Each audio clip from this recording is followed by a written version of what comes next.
Bacalah selawat Nabi banyak-banyak. Kalau boleh yang ada 3 sebutan. Pertama, salli. Kedua, sallim. Ketiga, barik. Allahumma salli wa sallim wa barik ala Muhammad wa ala ali Muhammad. Ada 3 ya.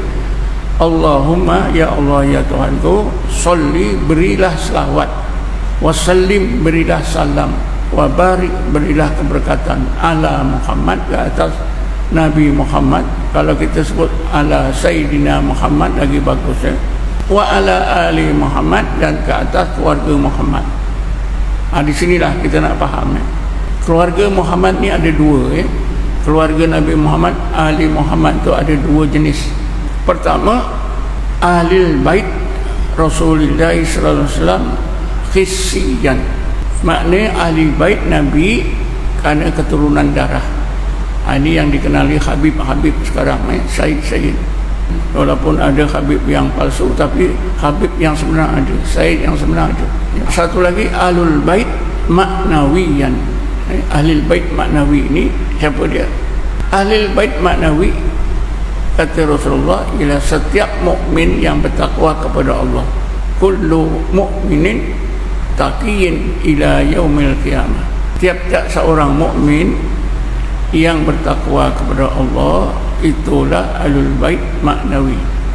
Jadi maknanya kita juga ahlul bait Nabi, tapi maknawi, bukan keturunan darah. Ada dalilnya dalam Quran, tuan-tuan.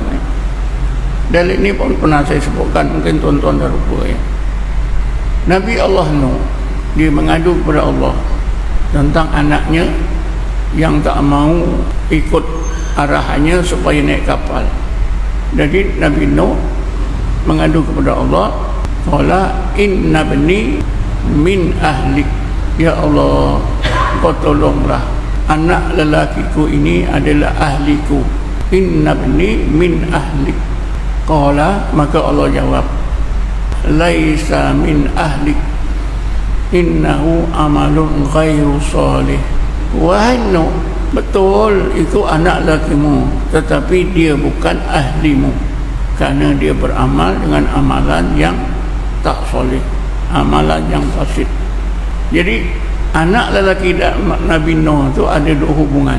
Dari segi nasab, anak lelakinya, nasab darah ya. Tetapi dari segi agama, dia bukan ahli.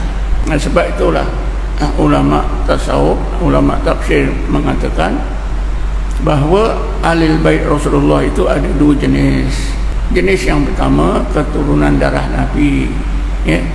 Inilah yang kita panggil Sayyid, Habib-Habib ya. Itu keturunan darah Nabi. Yang kedua, ahlul bait maknawi, iaitu seluruh orang mukmin, orang yang beriman. Sebab itulah isteri-isteri Nabi itu adalah ibu-ibu seluruh orang mukmin. Wa bismillahirrahmanirrahim, wa azwajuhu ummahatul mukmin. Isteri-isteri Nabi itu adalah ibu-ibu bagi seluruh orang mukmin. Jadi saya fikir setakat ni saja ya. Jadi kalau kita selawat ya, Allahumma salli wa sallim wa barik ala Muhammad wa ala ali Muhammad, itu berarti kita juga mendoakan Nabi dan mendoakan seluruh umat Nabi Muhammad, termasuklah diri kita. Jadi kita berselawat tu doa untuk diri kita juga, sebab kita ni ahlul bait Nabi secara maknawi.